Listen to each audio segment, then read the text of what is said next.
Rust the film. In turmoil, it's cop. Armorer Hannah. Guilty. A heavy thought. Manslaughter shadow. Tragic refrain. Echoes through the desert where justice wanes. J.K. Rowling. Ink and quill. Stalked by hatred. A twisted thrill. Police called upon. A dark affair. Her magic tales now fraught with care. Tony Ganios, Porky's fame, his legend carved in celluloid flame. Meat and mischief, laughter's blend. Though he's gone, his legacy won't end.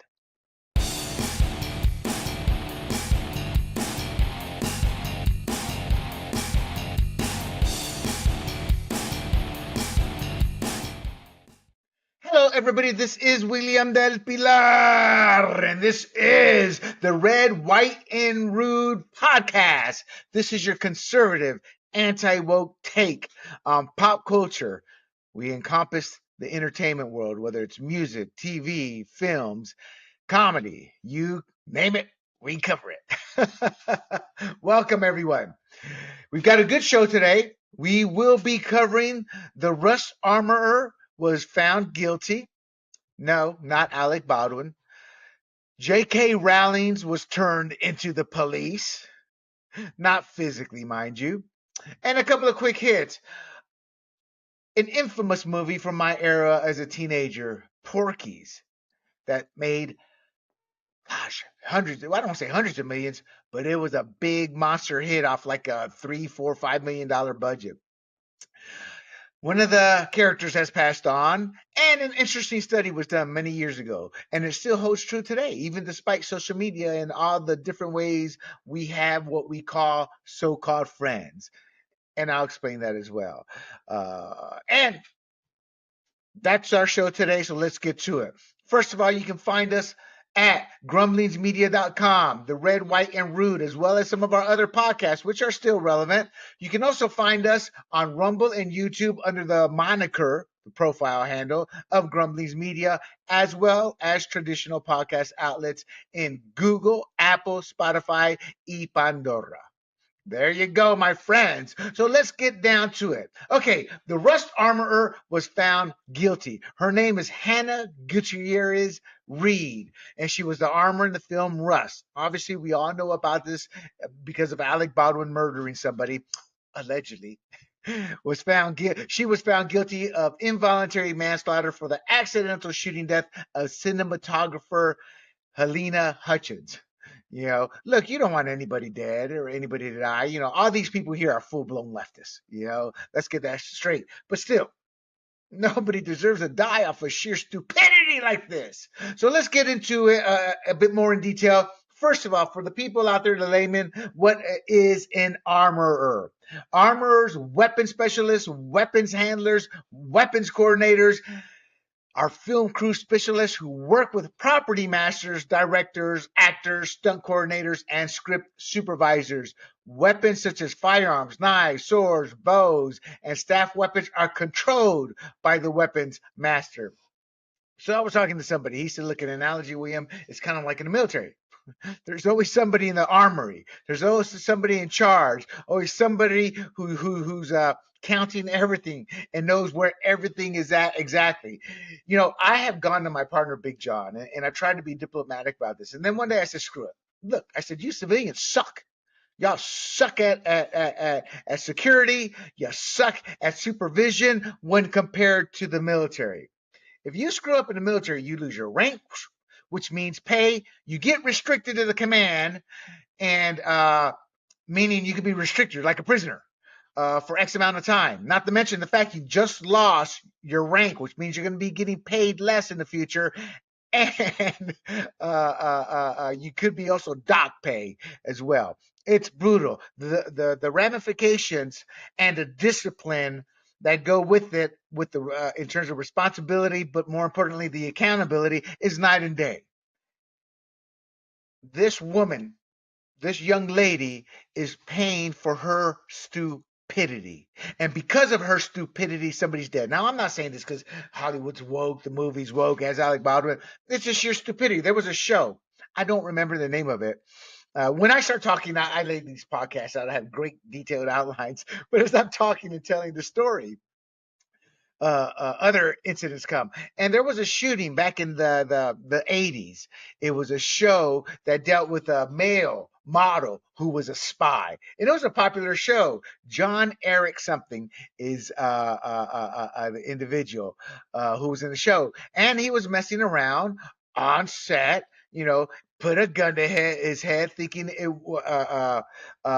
wasn't loaded and shot himself, and he died of a brain injury days later. Let's ask co-pilot here. What show from the 80s had a male model playing a spy, and he accidentally shot himself on set with a gun that the blank killed him?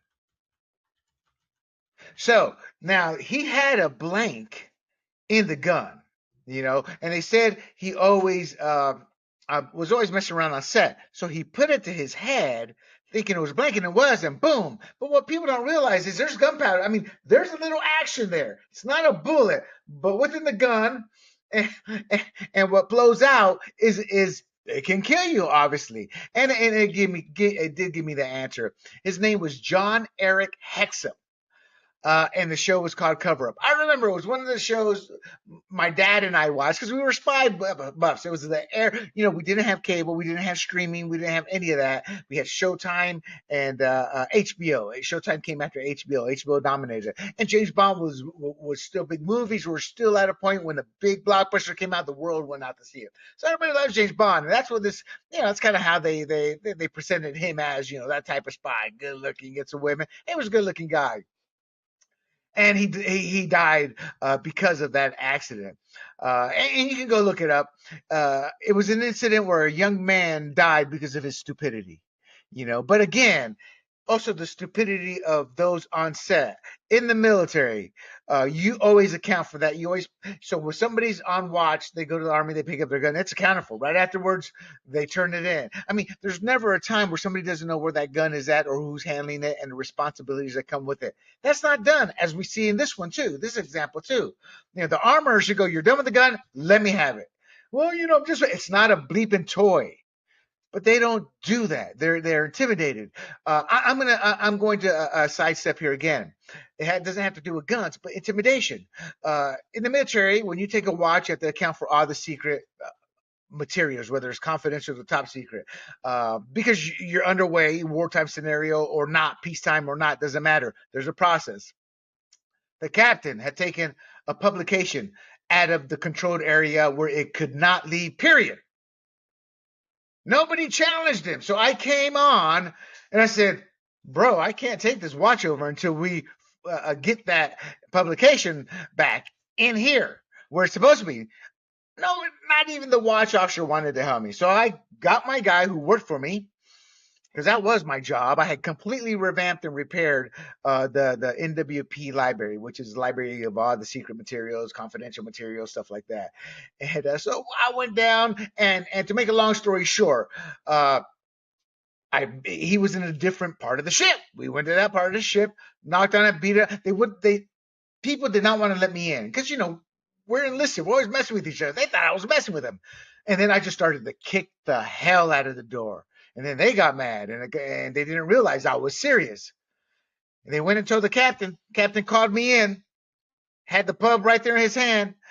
Finally, to make the long story short, my bottom line with him was, "Sir, you lose that pub, you sell that pub, whatever happens to that pub, you're not going down."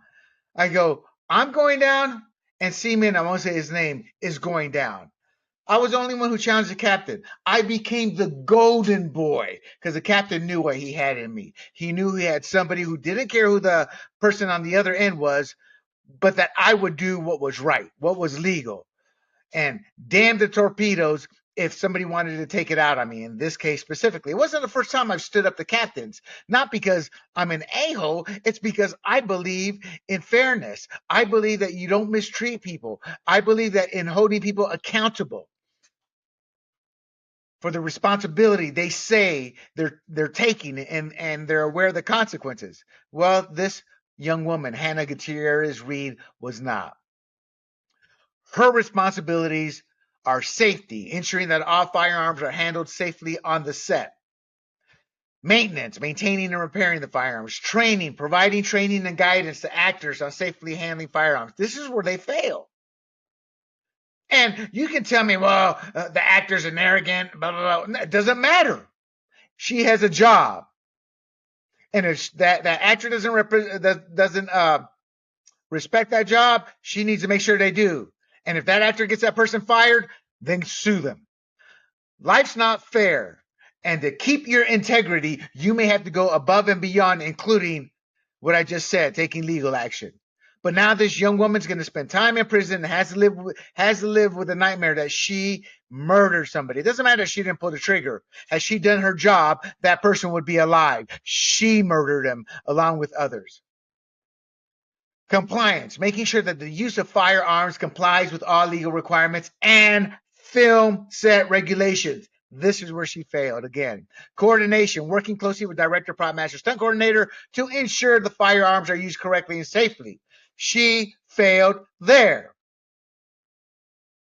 That moron, Alec Baldwin, should not have been given that gun until the scene was ready to be shot, until seconds before that director is going to go, whatever they say. I'm thinking cut, but that's what they use to end it. But that's the seriousness with, because some civilians go screw yourself, William. That's not how it's done. That's how it's supposed to be done. That's how it should be done. That's how people live.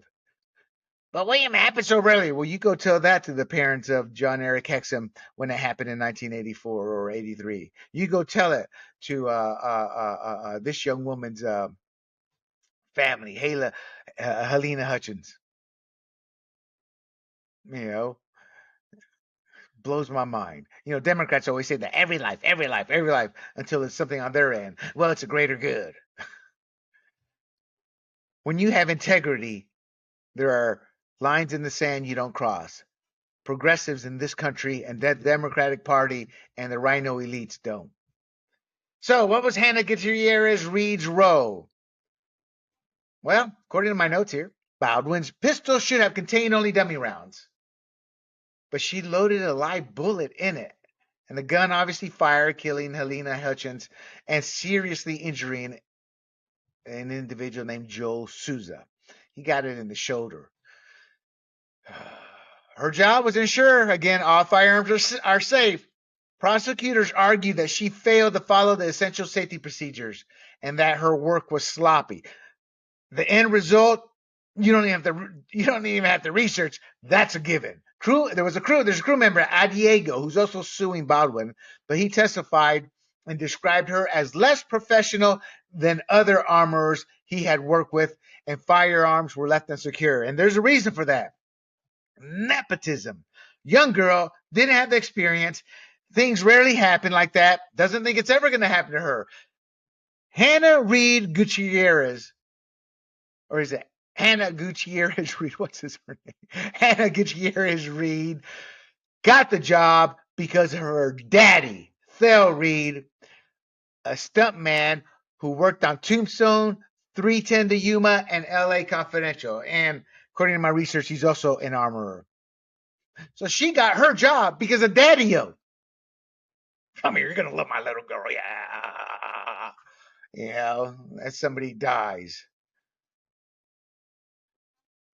The trial pretty much dealt with the sloppiness and how there was no detail to safety. And by failing to follow industry practices, she brought 6 live rounds, they determined, onto the set. Didn't discover them until 12 days later. I don't know what all that means, but the point is she brought live rounds to the set, forgot where they were at, and lost them for a dozen days. And here's another one that's not her fault, but she should have held her ground. They were trying to shoot this movie as fast as possible for budget reasons. Safety had become secondary because of the production's, quote, ludicrous speeds, unquote. Work conditions led to several crew members walking off the set. Gun safety had also been a complaint on the set. I mean, it's the telltale signs were there. The warning signs were there. And because she's a young, immature silver spoon, armorer elitist that daddy got the job. She didn't care enough to do her job. At the end of the day, people, you're given this job. It's based off the fact that you know what needs to be done to succeed. Firearms weren't secured. Diego witnessed the shooting. He's also suing Alec Baldwin, the individual who actually murdered Hutchins, allegedly murdered. Actually, he did murder her, but they'll probably reduce it down to manslaughter, and as it should be. I say murder, but it's technically manslaughter. He didn't mean to kill her, but his incompetence is what killed her. I have something right here. The Hutchins family is also suing Baldwin, and they got Gloria Allred as their lawyer. If y'all don't know who Gloria Allred is, she's a beast. A vile human being, as I like to say, because she mixes half-truth with truth to create a perception that's helped her take down many clients. In fact, those half-truths mixed in to create a false narrative, a perception with a tinge of truth, usually ends up with settling at a court. Okay, so the verdict, the jury deliberated for less than 3 hours. The fact that it took close to 3 hours is a shocker. There was 2 weeks of testimony. Jurors concluded that Gutierrez Reed had willful disregard for the safety of the others, and that led Hutchins' team to their death for her failure to check the round to the firearm. Now, she was acquitted of tampering with evidence, but still faces up to 18 months of prison. She should serve the full 18 months, period. That's a short time in a young person's life of 60, 70, 80 years, 90 years. And I say that because her actions directly led to the death of an innocent human being. No sentencing has been yet. And this is just the first of many, or not many, but the first of others. Alec Baldwin set to face his it's a manslaughter trial. I did research, forgot. And his story, they say, is already filled with holes. He states he cocked the gun. But according to an FBI expert, Baldwin's revolver arrived at an FBI laboratory fully functional with safety features. For the gun to fire without pulling the trigger, he had to strike it with a mallet. Bam! And break it. Independent firearms expert Lucien Haag backed the FBI's claims, testing that he had seen no evidence that the gun had been modified before the FBI tested it. There are also time issues. They were working at speeds that purposely ignore safety. Again, it's a budget issue. They want to shoot boom, boom, boom. That's how movies are done today. There's so much streaming, so much crap out there, and there's so much jobs. Now, the pay is much less than it was back in the heyday, and that's another reason why these actors, my generation and on, the older, the generation ahead of mine, and about up to my generation, maybe a generation earlier, they're accustomed to certain pay. Certain types of royalties, certain types of perks. All that's gone now. Get in, do the movie, get out, do your next one. That's how life kind of works. And the budget, they were forcing this to all move quickly. And that's likely to doom him based on testimony from this trial and the fact Diego and others are suing, using that as part of the reason for their death. So, another individual named Dave Hawes has already served probation after taking a plea deal. He is the assistant director and safety coordinator, and he testified that Gutierrez Reed had been diligent in her work and that he took responsibility for the shooting because he hadn't checked the weapon last. Well, God bless that guy for wanting to be the fall guy, but it turns out it wasn't enough, which means there were holes in the story. This story is not over, and we will come back to it and to make sure you're informed. But the truth of the matter is, Alec Baldwin, because of his ignorant actions, should be found guilty of manslaughter. There's a saying, there's no ignorance of the law or something to that effect. So let's move on to our next story. Ms. J.K. Rowling's reported to the police. Now, I'm not a Harry Potter fan. It came after I was already an adult. And the thing about Harry Potter, it's geared towards little kids as well as young adults, and it's a whole wide world. Cool. I think it's made her a billionaire. I'm not sure, but she's a wealthy woman. Let's see here. Is J.K.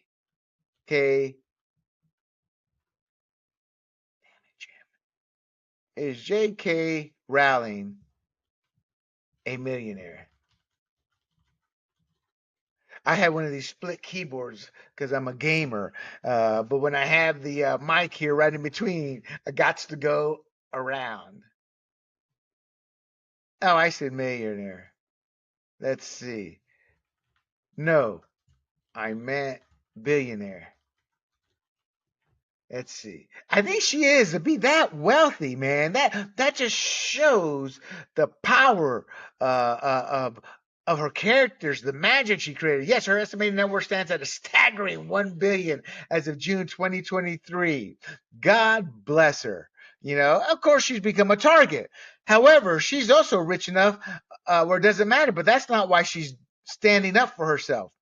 J.K. Rowling is standing up for herself against people just spreading false narratives and lies regarding transgenderism because she's her own boss. She built her empire. She doesn't work for anybody. She wasn't made by anybody. She's not at one of the network shows where they have to come in, cower, apologize, et cetera, et cetera. So she's like, screw you. So there's this man named India Willoughby, a transgender. It's a broadcaster, India Willoughby. She reported J.K. Rowling to the Northumbria police for alleged transphobia, claiming Rowling misgendered her online. Now, the Brits don't have free speech.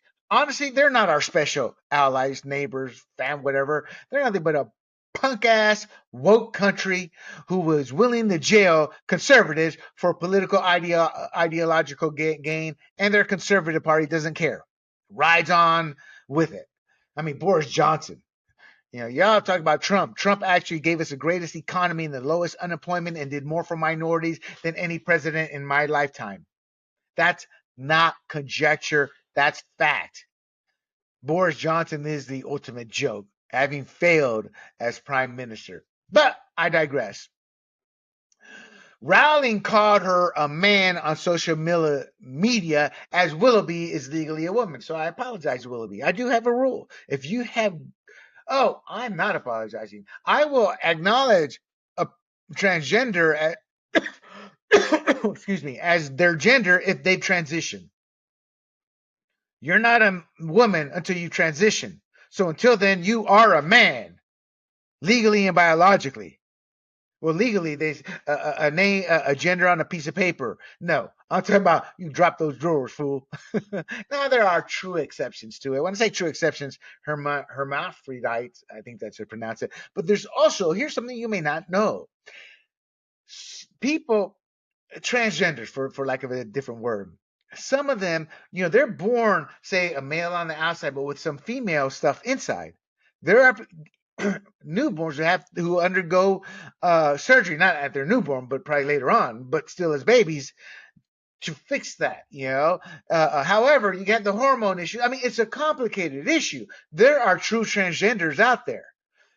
The point is it's not like what they're trying to claim now. And if you're transgender and you're one of these types, you're a true transgender, you should be angry at what pedophiles are trying to do to the extreme small, minuscule number that are seen as true transgender. Because I know one individual explained to me their whole life. And it's like you could see it happening. And this person was a pillar of the community. Just couldn't live with himself anymore in that sense. And that person has transitioned. We're not friends, actually. I don't care for the person, not because the individual is a transgender. It's because I don't agree with how we look at things ideologically and carrying out trying to change people's minds. I want to change people's minds. They just want a selfie. Anyway, so you may not know, I don't know if this India Willoughby is how she falls, but I don't care. She has made it a personal issue to stalk J.K. Rowling online and make herself himself, whatever. If Willoughby's transitioned, then yes, make herself the victim. So who is India Willoughby? India Willoughby is a transgender woman known for being Britain's first transgender national television newsreader, the first transgender co-host of an all-woman talk show, Loose Women on ITV. She has fully transitioned. So India Willoughby is, yes, indeed, a woman. And I think what's probably happened here is J.K. Rowling just sick of her stalking her and trying to use the laws to silence a political enemy that Willoughby doesn't like. See, this is what I'm talking about, these laws. First of all, they're not used fairly. So, for example, here in America, there are no hate crimes against, say, Black Americans who do hate towards whites, but yet it's only white. My first question as a child to my father when the first gay hate crime laws came out, I said, "Dad, so what happens?" Actually, I called him Papa. Papa, what happens if a bunch of gay guys beat up a straight guy or somebody who isn't gay? I didn't know how to discern back then, but somebody who isn't gay. He just looked at me, couldn't really answer. He goes, "Well, we'll have to find out. But yes, by law, that can happen, but it doesn't." And this is what this Willoughby and all others, same thing with England. They do the same thing over there. They're not going to look at her, "Well, India Willoughby, you are online stalking. That is against the law." No, they're going to look indifferently on that.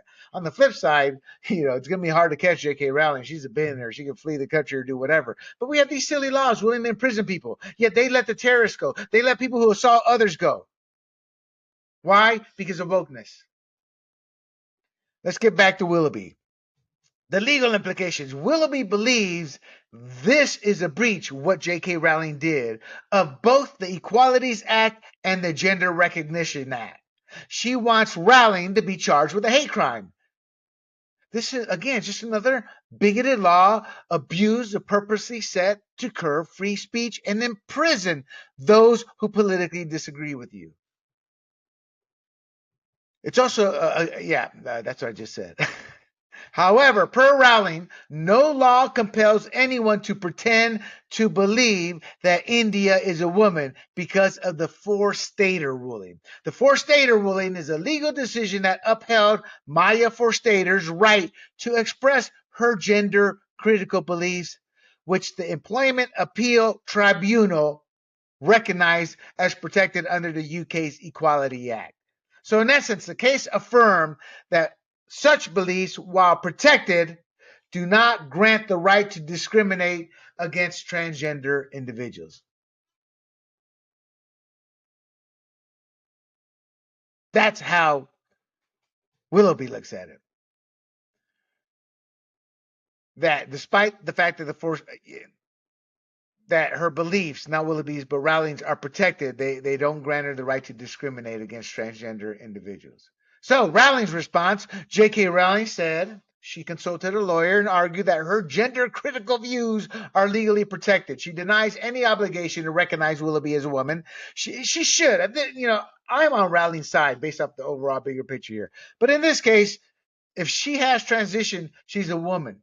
But this is very gray. So many layers here, especially at the fact that it's obvious. My research has proven, I'm not going to talk about it, but that Willoughby is a stalker. She has stalked Rowling's for months and months and months. So Rowling consulted a lawyer. She argued that her gender critical views are legally protected. She denies any obligation to recognize Willoughby as a woman. And she believes and states that transgenders demand our freedom of speech be taken unless we accept men who say they are women, and then allow those men to proliferate spaces reserved for women, like locker rooms, bathrooms, prisons. And she's absolutely right. They want to stop us from just even talking about it. So heaven forbid, because it's happening a lot, at least once a week right now, they're arresting, say, for example, these transgender men who are raping and abusing young kids. So they want our freedom of speech taken. Unless we accept that, men who say they are women, and then let them be able to enter spaces reserved for women. Children's bathroom. Now, people have said, look, J.K. Rowling's going to lose it at all if she don't get on board with us Germany acolytes from the 1930s. But that's not true. Warner Brothers just came out and said they're excited about working with her on a new Harry Potter series for Max, David Zaslav. Zaslav. I don't know how to pronounce it. I'm not going to look up every damn name to pronounce it. But anyway, she's still raking it in. She's winning her battle. She's smart enough to consult with lawyers probably before she tweets certain things. And the truth of the matter is because she is so good at this, defending herself, defending women and their rights, and going blow to blow and knocking these transgenders out who want to destroy her career because of hate. They hate her. God bless J.K. Rowling. I've never read a Harry Potter book, never contributed a dime to her. I never will. But we align on this. All right, let's move on over to some quick hits. Porky star dead. Rest in peace, Tony Ganios. Actor Tony Ganios is dead at 64. Now, he died a couple of weeks ago. His fiancee, Amanda Serrano Ganios, confirmed his passing on next Tuesday. If it's a fiancee, why did she have the last name? Maybe she took it beforehand. Who knows? I don't know. But nobody knows Ganios in terms if you're younger than I am. Tony Ganios' mug was massively big in the 80s. He wasn't famous. He was a B actor, meaning he played the supporting type roles. But he was in some big films of the times in the 70s and 80s. The Wanderers. He played Perry, and later it appeared in Continental Divide. Wasn't a big career, so he wasn't really able to move past the B status, but that's where he began his acting career. But he was really famous for one of the biggest movies of my era. His claim to fame, his most notable role was Meat in the Porky series, which became a hit and had 2 sequels. So he made his money. Your sequels, they get royalties. So he probably did well enough to have some income there to make his life nice and to keep his acting career going. Porky's, well, before we get to Porky's, his later work, he was in Die Hard 2, TV shows like Scarecrow and Mrs. King. I think that was a show from the 90s. It was Kate Jackson from Charlie's Angels, probably 80s and 90s, with Bruce Boxleitner. And his last film was Rising Sun in 1993. So, short career, but it's what I tell people, we look at our life and we look at certain things in life. He can look back at he could have looked back at his life. Look, I was a big thing in the 90s. I had my moment. It's not that you look at it from that perspective as much as like, yeah, I had an impact. Yeah, a bit of a legacy is what I'm trying to say. And Porky's was of the era of the raunchy America where TNA was being shown on screens. And that was my prepubescent into teen years, starting in the 70s into the 80s, and it kind of died off in the late 80s, I imagine early 90s. You probably still see a few movies here and there, but for the most part, they've rightfully taken it out. Look, to you young guys, you prepubescent teens, you teenagers, the imagination is the greatest sexual organ when there's something you can't have and can't touch. That's why I never went to put the money parlor. Oh my God, where the women dance. I was a cheap bastard. I'm like, I don't make enough money to be giving my money away to a woman I'm never gonna go sleep with. And it's the imagination though. When you see some of these women strip, it's like, oh. Yeah, it's like looking at a penis. Oh, that's not the most pretty thing to look at. Same thing with a vagina. Oh, it's not the most pretty thing to look at. But you have the imagination, the romance of it. And when they started showing all this stuff on screen, it kind of took that away. So maybe call me old school, but to men, it makes you a better lover. Trust me, it does. It's so good. You let your imagination go. That's about, I guess, the best way I can say it. And Porky's was one of the scenes that ended it. In fact, that Kim Cattrall was in. I think she had a nude scene in there. I haven't seen Porky since the 90s, but his career ended in 1993. The one thing, too, I want to point out in the 80s, the 80s, 90s, mostly 80s, my generation is considered, statistically speaking, the bingiest drinking generation. I mean, we were boozers, massive, massive boozers. Our era was also the era where the drinking age went up at the 21 in most states.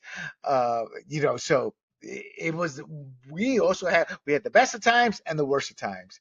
And again, the era of heavy TNA movies and high school topics of sex, drinking, drugs, that was at the foremost. The bad boy, that was in. It was actually, the bad boy's always been in since the 50s.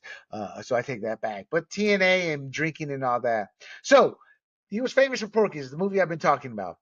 Porky's is known for its raunchy humor and became a classic of the teen sex comedy genre, spawning sequels and influencing future films in the genre. I don't know where I got that from or if I wrote it.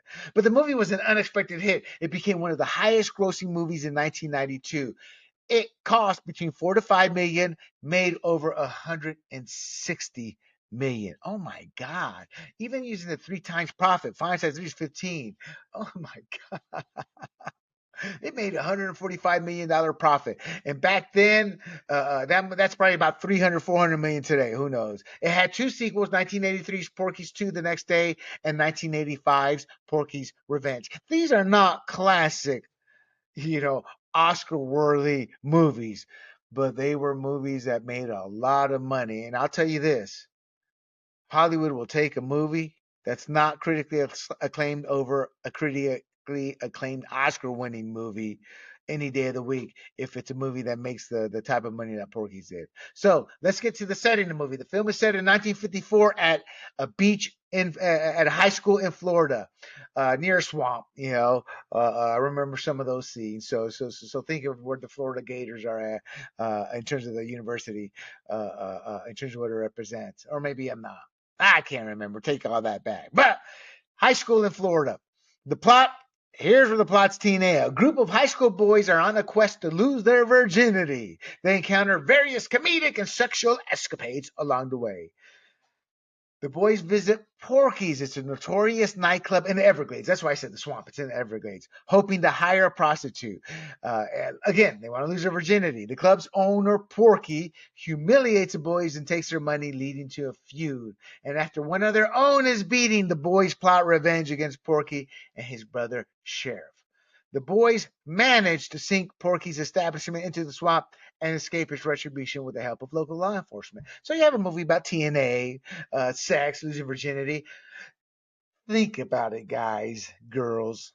What would the term meat mean? Of course, the man had a giant schlong, penis, monster, cock, whatever you want to call it. But that was what the role Tony Ganios played. His character was called Meat. And he's a big guy, muscular, decent looking guy. So, fit the complete stereotype of the big man on campus type role. He wasn't the big man on campus, actually, secondary role in the movie, too. I mean, he wasn't one of the top dogs in the movie, but he was part of the little gang there. So God bless him. He lived the American dream. He left his legacy in the form of Porky's, and much love to you, Tony Ganios, as you begin your next journey and adventure. We will all join you one day. You've just been given a head start. God bless. All right, let's move on to, I want to close it out. Let me find it here. It's an article, and it's an older article. I want to say for like 2009, but it's called "Half of All Friends Replaced Every 7 Years." It's at the website Life Science. So the article discusses the study and how people's social networks change over time, and the research is part of the project where friends are made. Where friends are made, contacts, consequences. It's set up by Beate Volker.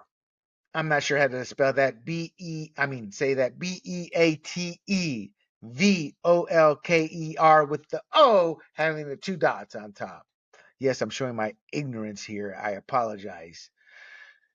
This research was done in 2009 against a previous study, meaning the other study was saying something differently. So we're still learning about this today. Other studies have gone out. I plan on personally researching this to see where it's at now today. But the reason I want to talk about it is I've talked to friends. I've looked at my life. I'm like, oh my God, yes, it's true. So the study, a survey of 1,007 people ages 18 to 65 was done. Then they contacted the participants 7 years later. 604 people were re-interviewed. I imagine some of the 65 and plus probably weren't around. Some of the survey questions. Who do you talk with regarding personal issues? Who helps you with do it yourself in your home? Who do you pop by to see? Where do you get to know that person? And where do you meet that person now? So, despite gaining more Facebook friends over the years, the number of close friends remains stable. And that's true. For me, it's probably less. I've got like 600 people who are so called friends. I can whack about 550 of them. Really, it could. It has nothing to do with me not liking them. I don't even recognize some of the names because they're more acquaintances you meet, say at convention seminars, trade shows, things like that. But technically, per the study, you lose half and replace them with new ones. So despite gaining more Facebook friends over the years, the number of close friends remains stable, but you do lose half of them and replace them with new ones. I was just talking to somebody who I call Madam Chair, and we were closer 7 years ago. I'd go over her place, cigar, etc., with her and her husband and some of her friends. Now I don't get a call unless I contact her. That's not on her. I was the one who drifted apart. So that's just an example. That's how things happen. And I don't regret or don't look down on it. By understanding, you can easily move on. I remember when I was young, I was pissed off this guy and I weren't friends anymore because I hadn't done nothing, to him. He had moved on. That's how it works. Friendship dynamics. And I'm also a hard person to get along with. Friendship dynamics. About half of your close friends are replaced with new ones every 7 years. 30% of discussion partners and practical helpers are still around. So in essence, people who you tell secrets with, or you not tell secrets. I always go down to the worst of the lot. But people you just have conversation with, that you have real conversations with, along with somebody, hey Joe, can you help me get this done? I'm going to chop a tree down, or I need some help with the car, etc. Those about 30% of those people stick around. Influence of context. The study suggests that the context in which we meet people significantly influences our social networks. So, what's that mean? That means I'm going to meet more friends in the political world the last 10 years than I ever will from the fantasy world. Of course, from 1990 until about 2010. From 1990 to 2015, which is purely fantasy sports and sports industry people for me. Now it's more political. But I am getting to the sports world, as you can see with our new website, Grumblings Media. So it'll probably be a mixture now. But you get my point. But that influences our social networks, who we make friends with, who we hang out with, etc., etc. Personal choice versus opportunity. While personal preference plays a role, our choices are limited by the opportunities to meet new people. Again, for me, it's the political world. Family and friends. I still meet a few new ones when I go back to Panama. But mostly work. Your work will derive a lot of your friendships. Personal choices don't always drive friendships, i.e., opportunities to meet limit our friends' choices. For example, work. That's what I wrote down what I just said. God, I need to learn to follow my outline better. Okay, so this research highlights the fluid nature of friendships and the factors contributing to forming our social circles. It's just a fun little tidbit. Take a look at your life the past 7 years. Look at people you haven't spoken to for 7 years and look at how long you were friends with them in that time frame. And that's it. There you have it, my friends. I hope you enjoyed my vicious take, because stupidity and death is the worst lot you can live with. In terms of the Russ Armorer, J.K. Rowling, you must follow her on Twitter, or X rather. If you don't, she does not sugarcoat it. Some of the quick hits to my friends my age. Yeah, you remember Porky's. Of course, I'm not going to pull those movies out to watch them. Sometimes I have a rule I always ignore, but won't with this one. Do not revisit childhood dreams, because it's never the same. Take Saturday morning television, Ultraman. I love that show. Now I'm looking at a bad acting, bad sets, and a guy in a rubber suit with miniature cities, miniature mountains and landscapes. And the half of friends replaced. That's just a fun little. You know what that's good for, people? That's a good story to be telling at parties. And that's it. There you have it, my friends. Do not forget, you can catch this show, Grumblings, this show, Red, White, and Rude, at grumblingsmedia.com, along with our sports podcast and our political podcast as well. Hey, and I'm not going to sugarcoat this. If you're into basketball, we are going to be coming out with our own full NBA podcast. You'll enjoy that. We'll keep you in the loop. So you can also find us at YouTube and Rumble under the profile Grumblings Media, as well as traditional podcast outlets Google, Apple, Spotify, y Pandora. So until next time, my friends, I am William del Pilar, and I bid you adieu. Hey everybody, this is Big John from Grumblings Media, and I just want to say thank you for watching our content. If you want to support our efforts here at Grumblings Media, just smash the subscribe button right here, totally free, or just go ahead and consume more of our great content. Click either one of these two boxes.